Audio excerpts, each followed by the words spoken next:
euh, qu'il a, qu'il a donné son Fils unique afin que quiconque croit en lui ne périsse pas, mais qu'il ait la vie éternelle. Et dans tout ça aussi, le but de ça, c'était que nous soyons heureux. Est-ce qu'il y en a qui sont au clair avec ça? Que si le but que Dieu poursuivait à travers ça, c'était que l'on puisse être heureux. Et donc, on est dans la troisième semaine où on a démarré cette série de messages. Ça va s'afficher afin que tu sois heureux. Et Dieu veut que l'on soit heureux. Dieu veut notre bonheur. Et plusieurs choses, on l'a vu, plusieurs choses donc rentrent en ligne de compte. Et on a vu donc la première, le premier élément avec lequel on avait démarré, c'était la crainte de Dieu. Et pour ceux qui ne l'ont pas vu, donc vous pouvez retrouver ça sur YouTube, voir le message en entier. Dimanche dernier, on a vu que ce bonheur passe par le fait de mettre en pratique la parole de Dieu. Pas juste de l'écouter. Pas juste de l'écouter. On a fini avec cette phrase de Jésus dans Jean chapitre 13 au verset 17 qui dit ceci. Vous savez ces choses, alors il dit vous êtes heureux si vous savez ces choses, mais Jésus dira pourvu que quoi? Ceux qui étaient là, pourvu que vous les mettiez en pratique.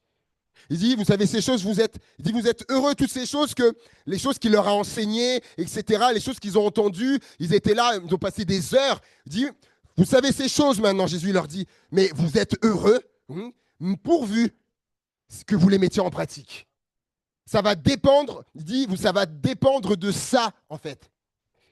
Et comment entendre, évidemment, Jésus me parlait, bien sûr, les prédications, ok, la prière, évidemment, mais Jean chapitre 1 nous dit que Jésus était la parole faite chair. La parole. Donc comment entendre Jésus me parler comme Jésus, il dit, si vous entendez ces choses, vous êtes heureux pourvu que vous les mettiez en pratique. Comment, du coup, l'entendre aussi aujourd'hui, toi, personnellement, c'est à travers sa parole. Il faut, et c'est ce que je disais la semaine dernière, je fais un rappel parce que plusieurs n'étaient pas là dimanche dernier, c'est à travers la parole. Premièrement, il te la faut, il faut que tu l'aies, et il faut la lire. Il faut la lire, mais pas que. Pas que. Pas que. Et je repensais à ça cette semaine. Et je me disais, bon, certains commencent à savoir que je suis un grand gourmand. Et donc, tout à l'heure, je vais être le premier à me régaler tout à l'heure. Et je pensais à ça. J'aime beaucoup les tartes citron. Tartes citron meringuées. Voilà, moi, si un jour vous voulez me faire plaisir. Euh, imaginons que allez, j'en ai marre d'en acheter, etc., que je vais en faire une. Ça, je vais la faire, moi. Je vais m'en faire une. Alors, on dit, ah, ça, c'est pas trop de mal parce que j'ai pas ce talent-là. J'ai pas ce talent-là, ce don-là. Ma femme, oui, moi, je l'ai pas, mais imaginons que je l'ai. Imaginons. Si je veux le faire, je veux faire une tarte au citron meringuée et que j'en ai jamais fait, qu'est-ce qu'il va me falloir? La recette. Ok, je cherche la recette, j'ai la recette. Voilà ce qu'il faut. Il faut des œufs, il faut ci, il faut ça, du citron évidemment, plein de choses. La recette, le temps qu'il faut, dans l'ordre, la cuisson, etc. Ok, j'ai la recette. Euh, j'ai la recette. J'ai la recette. Ok, je la lis, hein. Je la lis. Mais ok, j'ai lu la recette. Mais si je veux que la tarte apparaisse à un moment donné, qu'elle sorte du four, il va falloir plus que la lire. Oui, oui, oui, on est d'accord, vous avez compris où je veux en venir là. Enfin, diront, mais moi, de lire la parole, ça suffit. Des erreurs. Jésus dira, vous êtes heureux pourvu que vous la mettiez en pratique. La parole. Parce que si je lis juste la recette, ben, je vais toujours l'attendre, ma tarte au citron meringuée. Il faut que je mette en pratique ce qui est écrit sur la recette. Vous savez est-ce que vous savez que la Bible, c'est notre recette? Eh oui, et c'est la recette pour être heureux. Donc, si je veux ça, il faut que je mette en pratique ce qui est écrit dans la parole. Rick Warren, ça va s'afficher, un pasteur américain, grand enseignant, un grand enseignant de la parole de Dieu. Et il a dit ceci, il dit, il me semble que la définition la plus simple de la maturité consiste à mettre la parole en pratique. Il dit, vous faites ce que la Bible dit. On dit, mais ça paraît. Oh, tu dis, David, c'est un grand enseignant de la parole. Oui, oui, c'est un grand enseignant de la parole. Vous dites, mais oh, bah dis donc, on ne dirait pas une grande révélation. C'est ultra simple. Oui, mais il y en a beaucoup qui ne le font pas. Et ça, je le répète, il me semble que la définition de la plus simple de la maturité consiste à mettre la parole en pratique. Vous faites ce que la Bible dit. En d'autres termes, la Bible me dit ça, de faire ça, ben je le fais. Si la Bible dit, je le fais. C'est ça. Et vous savez, je vais aller plus loin. Il y a des gens des personnes qui sont nouvellement converties. Là, lui, il parle que pour lui, c'est la définition de la maturité. Il y a des personnes qui vont être converties depuis 6, 8 mois, 1 an, je vous le dis, qui sur ce plan-là sont plus matures que des personnes qui, des fois, ont 30 ou 40 ans de conversion. C'est ça. Et Deutéronome chapitre 10, verset 12 nous dit ceci. Maintenant, Israël, que demande de toi l'Éternel, ton Dieu, si ce n'est que tu craignes l'Éternel, ton Dieu, afin de marcher dans toutes ses voies, d'aimer et de servir l'Éternel, ton Dieu, de tout ton cœur et de toute ton âme, si ce n'est que tu observes les commandements de l'Éternel, c'est Deutéronome 10, verset 12, hein, que tu observes les commandements de l'Éternel et ses lois que je te prescris aujourd'hui, afin que tu sois heureux. Afin que tu sois heureux. Et là, en fait, là, Moïse, dans ce passage, fait la synthèse. Si vous lisez les chapitres juste avant, vous pourrez monter jusqu'au chapitre 6 ou 5 même, et à plusieurs reprises, il va leur dire comment être heureux. Il va leur dire, voilà, si vous faites ça, vous serez heureux. Si vous faites ça, vous serez heureux. Et dans ce passage-là, Moïse fait la synthèse de tout ce qu'il leur a dit. Et je le relis. Il dira, voici maintenant Israël ou église de Givor, Vienne ou autre, peu importe, ton Dieu, si ce n'est que tu craignes l'Éternel, ton Dieu. C'est ce qu'on a vu, hein, le premier élément, la crainte de Dieu. Afin que de marcher dans ses voies, il lui donne une deuxième chose, d'aimer et de servir l'Éternel. Quatrième chose, ton Dieu, de tout ton cœur et de toute ton âme, si ce n'est que tu observes, ça c'est la mise en pratique, les commandements de l'Éternel et ses lois que je t'ai prescrits aujourd'hui, afin que tu sois heureux. Il retrace les 5 choses qu'il faut. On a vu ensemble craindre Dieu. On a vu la semaine dernière la mise en pratique de la parole de Dieu. Là, on va voir un troisième élément qui est dedans. Il dira, afin de marcher dans toutes ses voies. Et ce qui est confirmé dans le psaume 128, ça sera, là, je te muscule, psaume 128, versets 1 à 4. Super, merci. Pour ceux qui sont au loin, peut-être c'est un peu petit cantique des degrés. Heureux tout homme ou toute femme qui craint l'Éternel, qui marche dans ses voies. Wow, c'est formidable la technologie. Hein. Tu joues alors du travail de tes mains, tu es heureux. Et merci d'avoir agrandi parce que comme ça, ceux qui sont loin voient ce que j'ai voulu faire.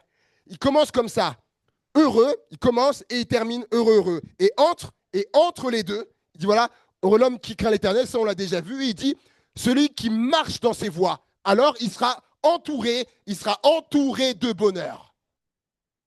Et que veut dire, c'est ce qu'on va voir, que veut dire marcher dans ses voies. Ça commence on va le voir, ça commence par ne pas marcher dans certaines voies. Premièrement, ça va s'afficher, ne pas marcher selon les convoitises. Jude, chapitre 1er, verset 18.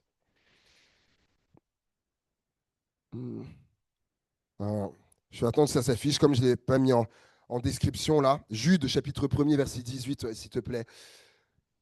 Il vous disait que dans les derniers temps, il y aurait des moqueurs marchant selon leur convoitise impie. Ce sont eux qui provoquent des divisions, hommes sensuels n'ayant pas l'esprit, etc. Qui marchant selon leur convoitise. Donc, comment marcher dans les voies de Dieu pour être heureux?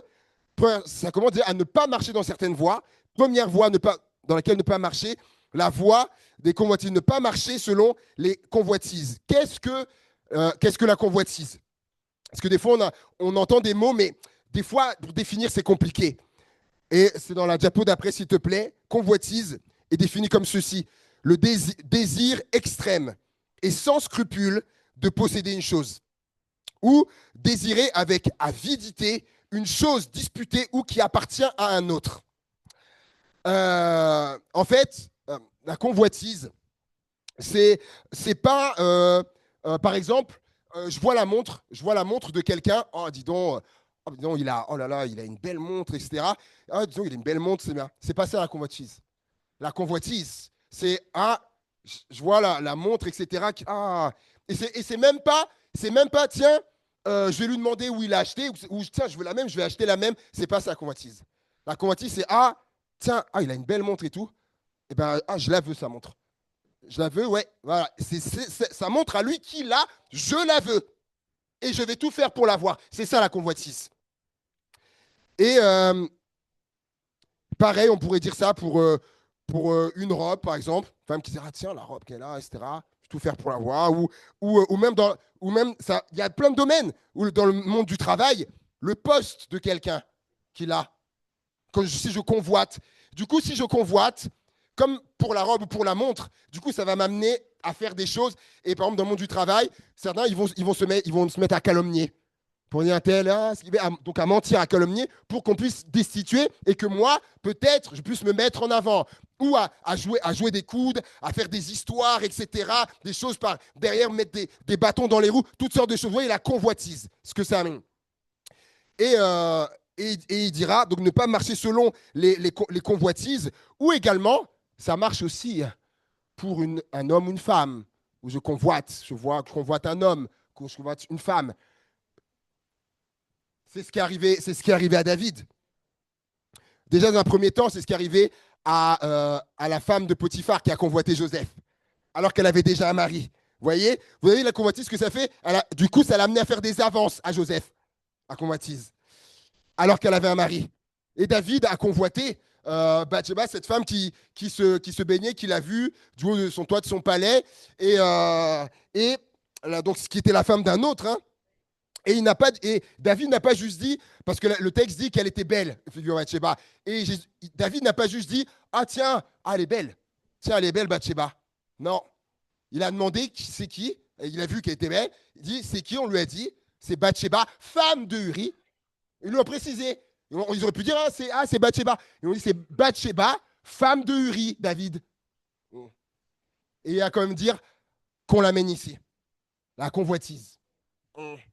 Et oui, pour la plupart, on sait ce qu'il va faire avec elle, commettre de l'adultère, etc. Et on sait comment ça va mal finir. Et en ce moment, pour ceux qui ont le trésor quotidien, en ce moment, il y a 3 passages dans lesquels on lit, et notamment, il y a le livre de Josué. Et cette semaine, je lisais, c'était jeudi, je crois, et je tombe sur l'histoire de Akan. Ceux qui ne connaissent pas Akan, c'est lorsque le peuple d'Israël est dans la conquête pour aller prendre leur pays promis, Canaan, ils vont devoir battre certaines villes. Et ils vont faire tomber donc Jéricho. Et après, donc, du coup, ils vont avoir un butin, etc. Et il avait été dit, le butin, ce ne sera pas pour vous, etc. Vous ne prendrez rien. Et il y en a un, quand il va voir le butin, il va voir l'or, il va voir tout ça et tout, des beaux manteaux et tout, il va prendre. La Bible dit qu'il va convoiter. Donc, il va les prendre, etc. Et il va aller les cacher dans tout ça.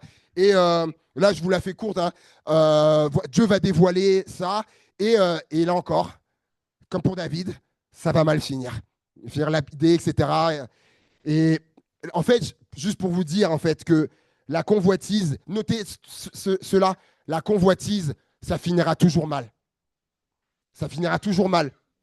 Et on comprend pourquoi c'est un des 10 commandements. Tu ne convoiteras point. Ouais. Tout ce qui est à ton prochain, le bœuf, même la femme, le serviteur, etc. Tout. Ça finit toujours mal. Et alors, on comprend que marcher selon les convoitises ne peut pas nous rendre heureux. Aller demander, bon, il est plus vivant, mais aller demander à Akan si ça l'a rendu heureux de convoiter. Aller demander à David, mais on ne peut pas. Si ça l'a rendu heureux de convoiter, eh ben non. Et donc, ça ne pourra pas me rendre heureux. Et pourquoi je dis ça? Parce que c'est un piège. Il y a un piège et un mensonge qui veut dire, mais si, regarde, mais si tu convoites telle chose, mais si, ça va te rendre heureux. C'est un mensonge et un piège en même temps. Parce que la première convoitise, on la voit où? Dans le jardin d'Éden. Quand le diable, sous les traits d'un serpent, va leur dire, mais regardez, ils n'avaient pas prêté plus attention à ça, mais regardez, le fruit là, que Dieu vous a défendu, mais si vous en mangez, écoutez bien, vous serez comme des dieux. vous serez comme des dieux, connaissant le bien et le mal, etc. Vous serez comme Dieu qui sait tout. Et là, et vous savez, il y a ce mensonge et ce piège qui dit, mais si la convoitise, ça va te rendre heureux du coup. Le mensonge du diable et piège du diable en même temps. Parce que, et on sait ce que ça a fait, ils vont céder à la convoitise, Adam et Ève, et on sait ce qu'il y a eu, entrée du péché dans le monde, l'humanité, et la catastrophe qu'il y a aujourd'hui. Parce que peut-être pour quelqu'un qui le saurait pas, encore aujourd'hui, que tout, voilà, que tout ce qu'on vit, etc., en termes de guerre, de violence, de ceci, de cela, ben ça part de là. Notamment partie d'une convoitise. Ils ont mis à convoiter ça. Et vous savez, si on avait été à l'époque de... Parce qu'eux, ils ont cru qu'ils allaient être heureux. Imaginez, le diable dit, vous serez comme Dieu. Dieu, il sait tout, etc. Si il y avait eu des journalistes à l'époque d'Adam et Ève, et que lorsque ils sont sortis du jardin, parce que Dieu les a mis dehors du coup du jardin d'Éden, avec un ange devant, avec épée flamboyante, etc. Si on leur avait demandé, un journaliste était venu, et il leur a posé la question, tenez, tiens, est-ce que vous êtes, du coup, est-ce que vous êtes heureux? Adam et Ève, dites-nous, est-ce que vous êtes heureux? Ah, d'avoir été chassés du jardin, là où on était bien, là où on avait tout, est-ce qu'on est heureux? Ah, peut-être ils l'ont cru un moment par le diable, mais mensonge et piège, la convoitise. C'est pour ça qu'il ne faut pas marcher dedans. Et le deuxième aspect, donc, on l'a vu, donc ne pas marcher selon les convoitises. Deuxième chose, ne pas marcher selon les dérives du passé. 1 Pierre, chapitre 4, verset 3. C'est assez, en effet, d'avoir dans le passé accompli la volonté des païens en marchant dans la dissolution. Certains ont la débauche. Les convoitises, ça revient, hein, les convoitises, l'ivrognerie, les excès du manger et du boire. Certains ont la version orgie, beuverie et des idolâtries criminelles ou des règlements associés au culte des idoles. Ça, c'est sûr que lorsque on considère toutes ces choses-là, forcément, si ça a pu être notre marche dans le passé, parce que vous savez, bon, on a tous un passé, hein. On a tous un passé, mais quand on est venu au Christ, les choses anciennes sont passées, toutes choses sont devenues nouvelles. Le passé, c'est le passé. Peut-être si on a été dans ces choses-là, la débauche, etc., et convoitise, l'ivrognerie, l'idolâtrie, tout ça, aujourd'hui, nous ne sommes plus appelés à marcher dans ces choses-là. Pour le présent, alors si c'était on a marché dans ça dans le passé, on est appelé à ne plus marcher dans ça dans le présent et dans le futur également, si on veut être heureux. Si on veut être heureux. Troisième chose dans laquelle il ne faut pas marcher. Ne pas marcher selon de vaines pensées. Et là, presque, c'est la partie que j'aime le plus et dans ce que je voulais vous apporter là. Éphésiens chapitre 4, verset 17. Voici donc ce que je dis et ce que je déclare dans le Seigneur. C'est que vous ne devez pas... Ah, ça a eu compassion de moi. Merci beaucoup. Merci beaucoup, ma chère fille. Voici donc ce que je dis, ce que je déclare dans le Seigneur, c'est que vous ne devez plus marcher comme les païens qui marchent selon la vanité de leurs pensées.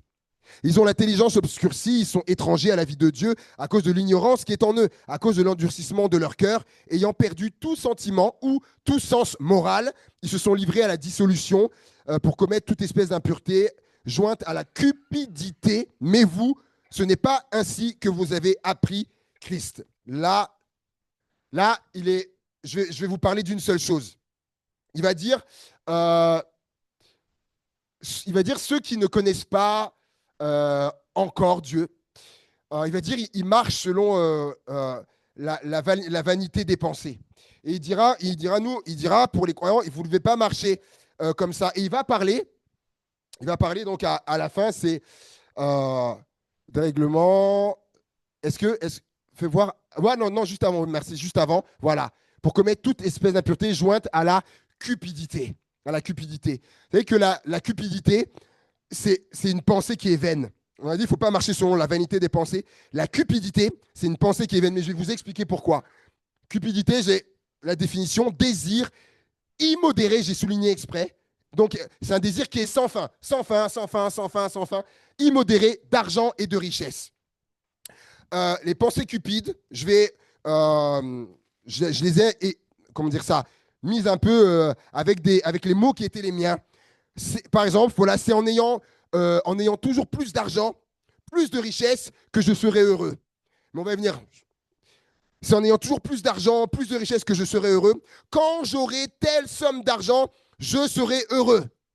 Quand j'aurai atteint tel niveau de richesse, je serai heureux ou je serai heureuse. Eh bien, Paul en parle, et il avait raison. Paul en parle comme des pensées qui sont vaines, en fait. Et je vais expliquer. Je vais expliquer pourquoi. Parce qu'il ne faut pas juste s'arrêter là. Pourquoi? Parce que si tu n'es pas heureux, là, c'est peut-être pour quelqu'un. Si tu n'es pas heureux maintenant, si tu n'es pas heureux maintenant, c'est pas du coup la somme d'argent, etc., les richesses qui te rendront heureux. Si tu n'es pas heureux maintenant, en fait, ça ne changera pas. Il faut être heureux maintenant déjà, dans un premier temps. Déjà, pour pouvoir apprécier ça, voilà, si Dieu le permet, si c'est son plan, etc. Vous le savez, j'en ai un peu parlé dimanche dernier au baptême, vous le savez, il y a des gens riches, qui sont malheureux. Oui, il y en a, vous le savez. Il y a le pasteur René Delatte, quand il était venu quand on était pasteur stagiaire à Nantes, il était venu faire une mission. Il me parlait d'un homme qu'il connaissait, qui était millionnaire, multimillionnaire. Il était malheureux. Il avait tout échangé.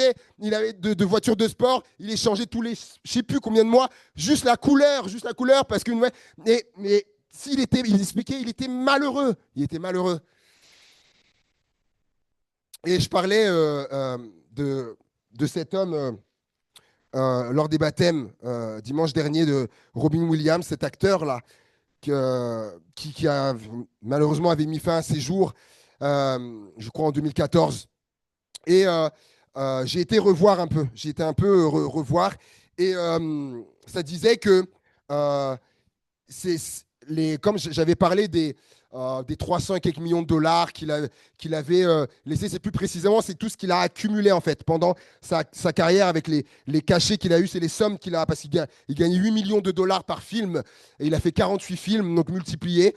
Il y a juste un film où il a demandé 75 000 dollars parce qu'il n'y avait pas le budget, donc multiplier 48 films, 47 films par 8 millions, vous voyez ce que ça donne. Mais en partant, il a laissé 130 millions de dollars pour la famille, pour les héritiers. Et je lisais, et ils sont tous en train de se déchirer. Les enfants, ils sont tous en train de se déchirer, la famille. Ah, c'est ça être heureux? Allez leur poser la question. S'ils sont heureux de se déchirer comme des loups alors qu'ils sont de la même famille. Et oh, il me faut toujours plus d'argent, plus de richesse. Parce qu'avec de telles pensées, en fait, tu ne peux pas être heureux. Pourquoi? Parce que du coup, tu ne seras jamais satisfait. Si tu dis, il m'en faut toujours plus, ben, tu ne seras pas heureux. Parce que du coup, tu ne seras jamais satisfait. Et si tu en faut toujours plus, et du coup, tu seras prêt à faire des choses comme par exemple, si tu en faut toujours plus d'argent, toujours plus de richesse, tu seras prêt à faire des choses, par exemple, à passer ton temps, par exemple, à travailler tout le temps. Tout le temps, tu as à travailler. Pour des gens, par exemple, qui ont une famille, là, je parle des exemples après qu'on a connus. Voilà, parce qu'il faut toujours plus d'argent, de richesse. Donc, les personnes passent son temps à travailler. Tout le temps, ils ne voient jamais la famille, jamais, etc. Tout le temps. On a vu des exemples. Ben, évidemment, la famille, elle a implosé. La famille a implosé, ben oui. Et à un moment donné, et si on posait la question à cette personne, tiens, du coup, tu voulais toujours plus d'argent, de richesse, on demandait, tiens, est-ce que tu es heureux? Est-ce que tu es heureux? Vous savez la réponse de la personne. Et, euh, et par exemple, il pourrait dire également, euh, non, mais si je faisais tout ça, mais en plus c'était pour ma famille, c'était pour mes enfants, etc., qu'ils aient toujours plus d'argent, pour plus de richesse, etc. Ça m'a rappelé un film qu'on a vu, un film chrétien, qui est vraiment super. J'ai plus le titre. On vous le donnera. Il faut vraiment le voir. Et il y a un homme dedans qui est passionné il fait des concours de pêche.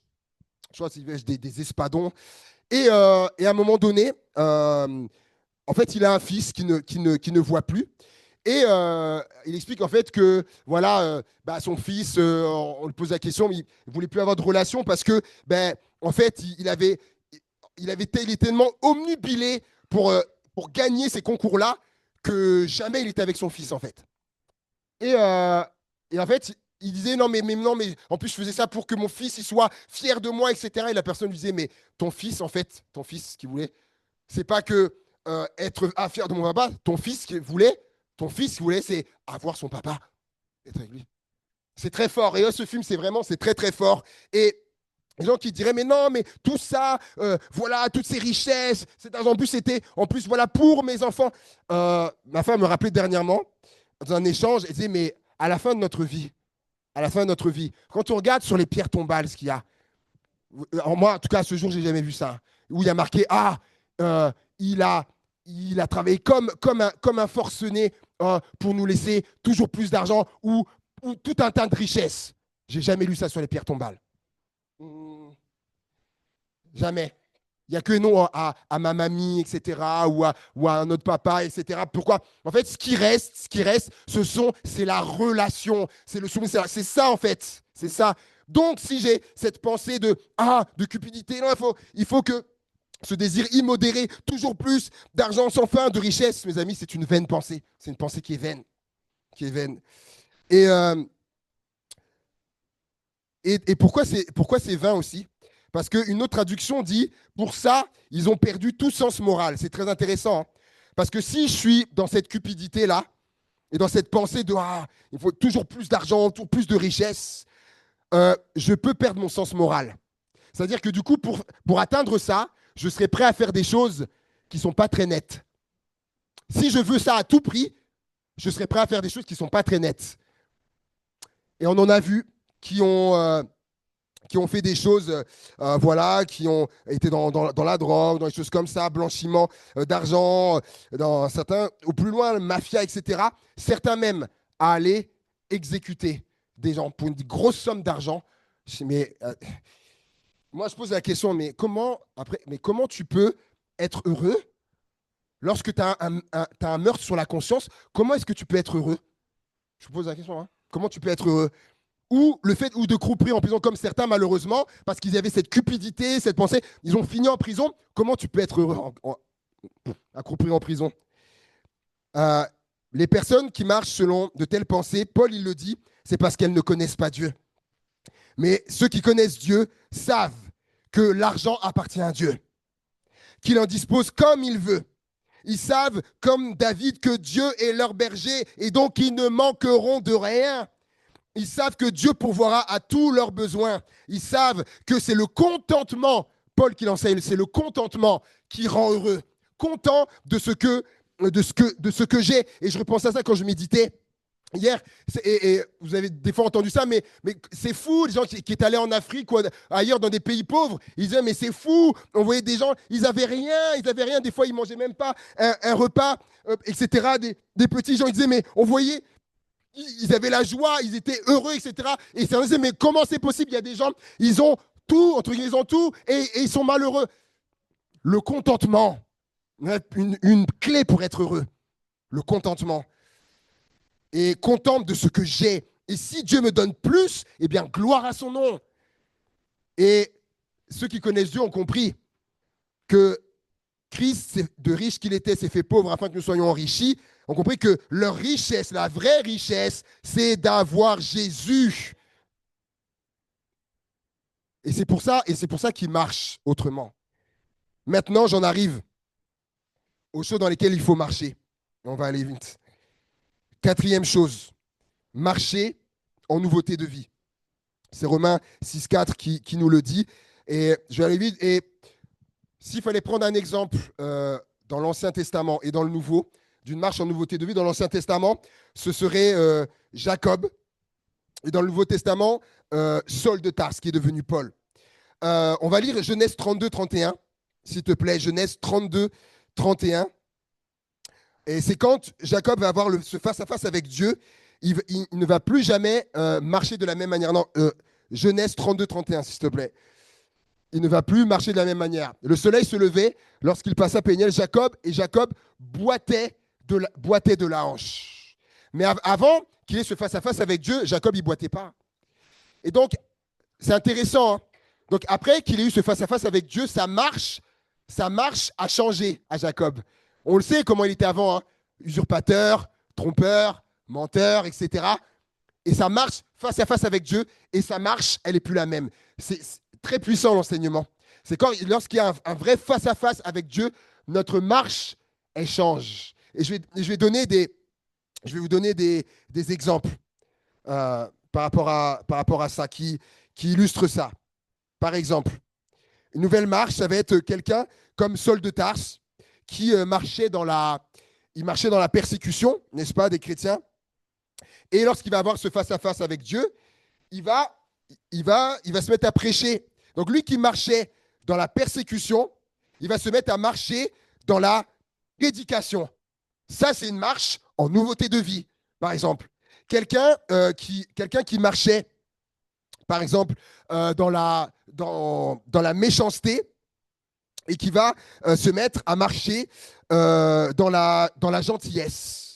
Quelqu'un qui marchait par exemple, j'ai mis quoi comme exemple, dans les arnaques, il va se mettre à marcher dans l'honnêteté. Quelqu'un qui marchait dans la violence va se mettre à marcher dans la bienveillance.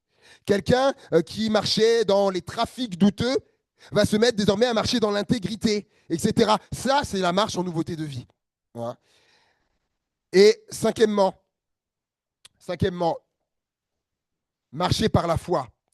2 Corinthiens 5, verset 6. Nous sommes donc toujours pleins de confiance et nous savons qu'en demeurant dans ce corps, nous demeurons loin du Seigneur, car nous marchons par la foi et non par la vue. 2 Corinthiens 5, 6. 2 Corinthiens 5, 6, c'est pour ça qu'ils n'ont pas. Et nous marchons donc, car nous marchons par la foi. Pour vous, l'exemple de marche par la foi, hormis Jésus, hein, pour vous, il y a un personnage, c'est qui? Pour vous, la marche par la foi. Abraham. C'est intéressant lorsque Dieu va lui dire, va tendre de ton pays, de ta patrie vers le pays que je te montrerai. Abraham va obéir. Il va marcher par la foi. Et pourtant, il avait ses attaches, il avait ses racines, il avait ses repères. Et Dieu te dit, quitte tout ça et pars. Savez que, vous le savez, hein, que ça peut arriver hein, dans notre marche avec Dieu, que Dieu nous dise, quitte tout, quitte ce que tu as et pars. Et faut être prêt à ça. Faut être prêt. Et si je le fais, c'est ça, c'est la marche par la foi. Je me rappelle de mes parents, lorsqu'ils vivaient à Champagne au Mont d'Or. Ceux qui connaissent, c'est Lyon, quoi. Ils faisaient même pas 2 minutes. Il y avait la pancarte Lyon. Ils vivaient à Champagne au Mont d'Or. Et un jour, dans l'église où ils étaient, il y a un pasteur qui est là de passage et qui prêche, et il prêche sur Abraham, où Dieu lui dit, quitte tout, quitte ce que tu as, tes attaches, et pars. Et alors qu'ils sont là, ma mère elle m'expliquait que, oh là là, elle sent dans son cœur, là, ça va, que le Seigneur leur parle, et certainement qu'ils vont devoir, elle en avait parlé à son mari, mon père, et qui, voilà, après des temps, etc., de prière, de recherche, effectivement, et Dieu avait mis, mon père avait mis une toison devant Dieu, voilà, s'il y a ça qui se passe, et puis, voilà, Dieu a ouvert, donc mon père a compris que, ok, il fallait qu'il guide, et ils étaient bien à Champagne au Mont d'Or, hein. Très belle maison, vraiment, un super quartier, vraiment bien. Il y a même certains des footballeurs d'équipe de Lyon qui vivaient dans ce quartier là-bas. Ils étaient bien, ils avaient tout. Dieu leur a dit quittez tout ça, partez. Ah. Vous savez, des fois, on ne comprend pas spécialement pourquoi. Mais mon père, il avait des choses dans le cœur. Il avait des choses à cœur, notamment qu'il voulait partager à travers notamment la prédication. Sauf que là où il était, voilà, c'était pas possible. Peut-être c'était pas l'endroit ou le lieu ou le temps. Et le fait, quand ils ont quitté, ils sont allés dans une autre ville. Hein, du coup, ils ont une autre église, forcément. Et dans la ville où ils sont allés, donc à Romans-sur-Isère, le pasteur qu'ils avaient à l'époque, pasteur Gonzalez, à un moment donné, a sollicité mon père, a dit, mais tu voudrais pas commencer aussi à apporter des messages? Ah. Tiens.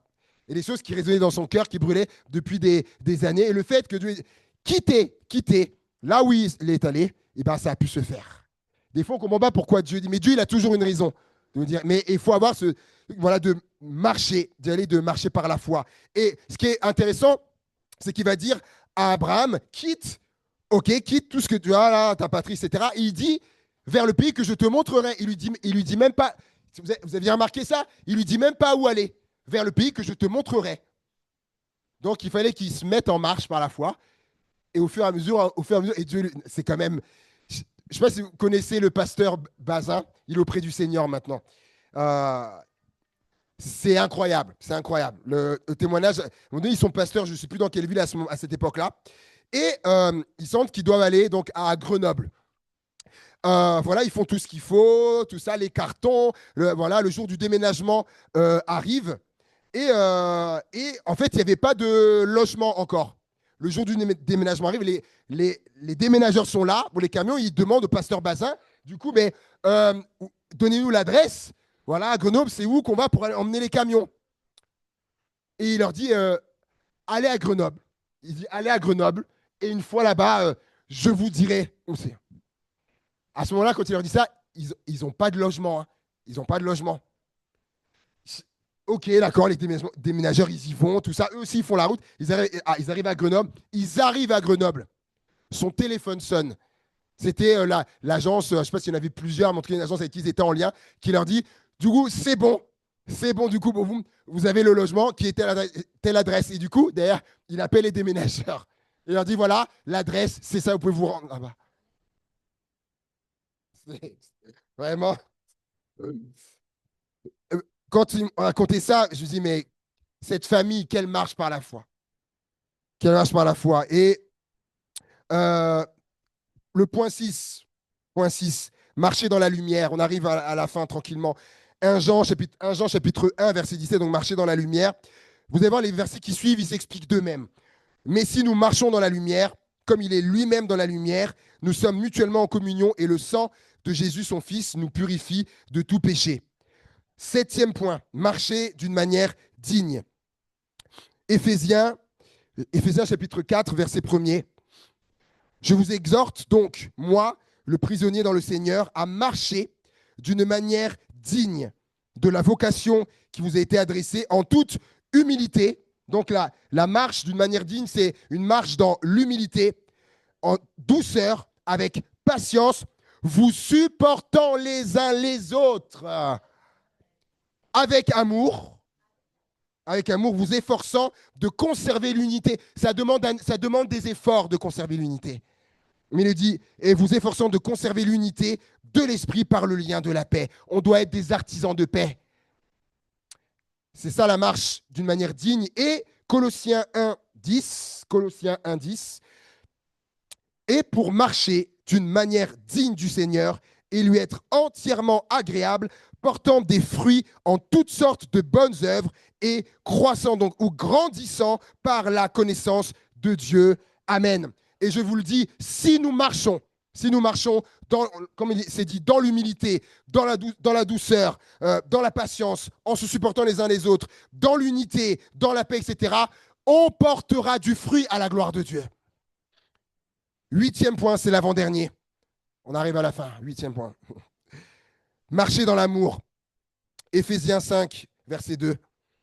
Marcher dans l'amour à l'exemple de Christ qui nous a aimés et qui s'est livré lui-même à Dieu pour nous comme une offrande et un sacrifice de bonne odeur. Marcher dans l'amour.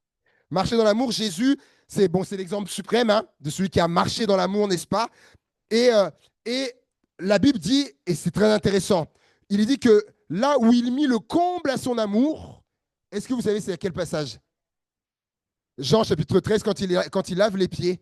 Et moi, ce que je lis, on va pas le lire. Lorsqu'il va laver les pieds de ses disciples, je vous pose la question. Est-ce que Jésus, est-ce qu'il va laver les pieds de Judas? Vous êtes sûr de ça? Il va laver ses pieds? Ah oui, oui, c'est sûr. Ah oui, il lavait les pieds de Judas. Judas, celui qui va le trahir après, plus tard, qui va le vendre et tout ça. Il va lui laver les pieds aussi. Ouais. Alors, ça va me dire, oh, mais ça se trouve, Jésus ne le savait pas. Mais si, vous savez bien sûr qu'ils savaient. Et marcher dans l'amour, à l'exemple de Christ, c'est manifester, là, vous allez voir, c'est manifester un amour qui ne fait pas de différence. Et là, il y a moins d'amen. Mais c'est normal, mais sauf que c'est la vérité. C'est manifester un amour qui ne fait pas de différence. Parce que le texte dit, marcher dans l'amour comme Christ. Il nous dit, Paul, s'il était vivant encore, il nous dirait, ce que je voulais dire, mais regardez Christ, regardez comme il a fait. Et c'est ça, marcher dans l'amour. Et il savait qu'il allait le trahir. Il a aimé quand même, comme les autres, sans faire de différence. Et Jésus, quand on voit les évangiles, Jésus a aimé le riche. Il a aimé le pauvre. Il y a comme ce jeune homme riche. Et le texte dit, Jésus l'aima. Il a aimé le riche, il a aimé les pauvres, on l'a bien vu. Hein. Jésus a aimé les bien portants, il a aimé les malades, n'est-ce pas? Il a aimé les gens de son peuple juif, comme il a aimé également les Samaritains, les ennemis jurés des Juifs. Ah oui, hein, c'était mon texte des baptêmes, la Samaritaine. La Samaritaine. Et comment le salut s'est répandu après parmi les Samaritains.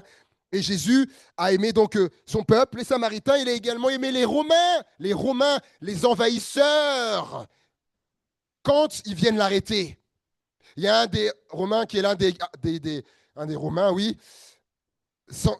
Malchus, où Pierre va lui couper l'oreille.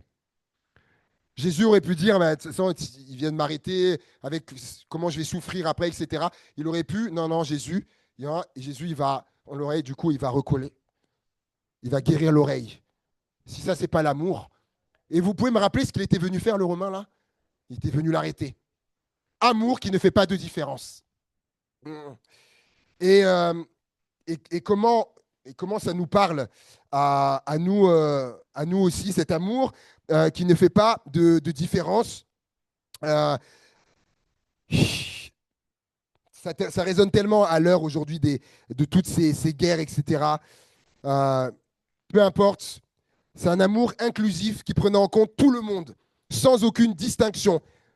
Un jour, on pourrait parler d'un amour qui ne fait pas de différence, aucune distinction de couleur, de statut social, d'origine, ou des erreurs qui ont été commises, etc. Et Paul dit, marchez dans l'amour à l'exemple de Christ. Et mon dernier point, je termine. Marchez selon l'esprit. Galates, chapitre 5, verset 16. Vous marchez par l'esprit. Je dis donc, marchez selon l'esprit et vous n'accomplirez pas les désirs de la chair. Car la chair a des désirs contraires à ceux de l'esprit, et l'esprit en a de contraires à ceux de la chair. Ils sont opposés entre eux, afin que vous ne fassiez pas ce que vous voudriez. Si vous êtes conduit par l'esprit, vous n'êtes point sous la loi. Or, les œuvres de la chair sont manifestes. Ce sont l'impudicité, donc c'est l'immoralité sexuelle, l'impureté, la dissolution, l'idolâtrie, la magie, les inimitiés, donc c'est les querelles, la haine, etc., les jalousies, les animosités, les disputes, les divisions, les sectes, l'envie, l'ivrognerie, les excès de table et les choses semblables. Je vous dis d'avance, comme je l'ai déjà dit, que ceux qui commettent de telles choses n'hériteront pas le royaume de Dieu. Mais, moi j'aime les mais le fruit de l'esprit, c'est l'amour. Et c'est ça marcher par l'esprit là. C'est l'amour, la joie, la paix, la patience, la bonté, la bienveillance, la fidélité, la douceur et la maîtrise de soi. La loi n'est pas contre ces choses. Ceux qui sont à Jésus-Christ ont crucifié la chair avec ses passions et ses désirs. Si nous vivons par l'esprit, marchons aussi selon l'esprit. Voilà, vous arrivez à la fin. Si nous si nous vivons par l'esprit, marchons selon aussi l'esprit. Et ma conclusion, si on peut revenir à la diapo, s'il te plaît. On va parler de Noé. Genèse 6, 9. Voici la postérité de Noé. Noé était un homme juste et intègre dans son temps. Noé marchait avec Dieu. Et vous savez, à quoi voyait-on que Noé marchait avec Dieu? C'est pas que Noé le disait, moi je marche avec Dieu, moi je marche avec Dieu. Non, non, non. Ça se voyait. Pourquoi? Parce que Noé était juste et intègre. C'est pour ça que j'ai souligné. Donc, du coup, en fait, ça se voyait que Noé marchait avec Dieu. Pour ça, juste pour vous dire qu'on n'a pas besoin de dire, moi je marche avec Dieu. Hein. Non. En fait, si je marche avec Dieu, ça se voit.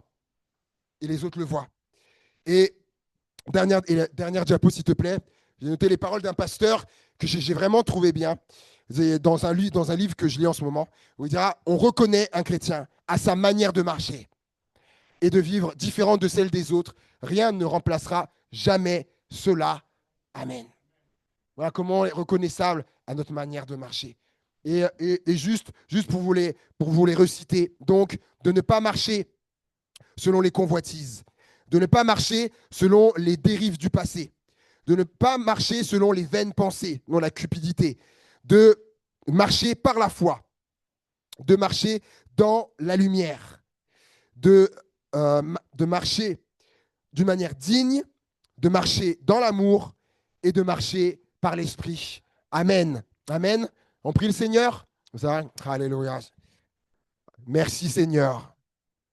Alléluia. Et tout ça, Seigneur, on ne veut pas oublier que le verset de base nous disait, si vous marchez dans ces voies, alors vous serez heureux. On ne veut pas oublier que oui, que c'est ça la finalité. De toutes ces choses-là, c'est pour que l'on soit heureux, Seigneur. Alors, Seigneur, que ces choses puissent s'imprimer en nous. Viens les graver. Viens les graver sur les tables de notre cœur, Seigneur, afin qu'elles ne s'effacent pas, comme les tables de la loi, afin qu'elles ne s'effacent pas malgré le temps qui passe, malgré tout ce qu'il y a, que ça reste là, gravé. Et que même des temps plus tard, je peux encore les repasser dans mon cœur, Seigneur Jésus. Oui, tu nous invites aujourd'hui à marcher dans tes voies, alors, tu seras heureux, Seigneur Jésus. Que vraiment, on puisse, comme on l'a vu dimanche dernier, eh bien, qu'on puisse mettre ces 9 points qu'on a vus ce matin, qu'on puisse les mettre en pratique, Seigneur. Et c'est encore pour la gloire de ton nom et pour notre plus grand bonheur. Amen. Amen.